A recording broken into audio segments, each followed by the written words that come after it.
kakšna so vaša pričakovanja glede izvedbe programa usposabljanja KOC-LES 2.0?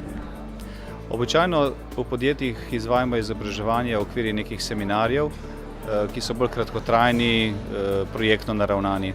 Tukaj vidim eno veliko in dobro možnost, da se o temah, ki so razpisane, podučimo res temeljito, kompleksno, v celoti, tako da na teh področjih utrdimo in izboljšamo svoje znanje, tako da bomo primerljivi z konkurenco.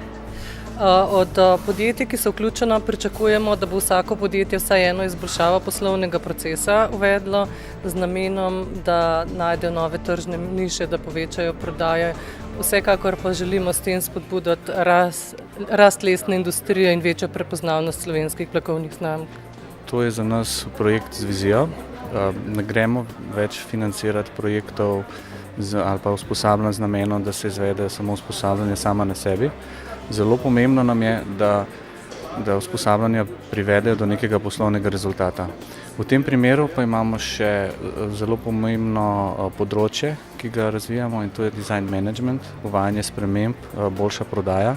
In če nam bo uspelo, bomo v roku 2 let imeli izboljšane poslovne rezultate v lesarski industriji.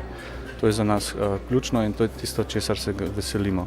Mogoče bo na začetku malo več dela kot ponavadi, ampak verjamemo, da bo izplen za to toliko boljši.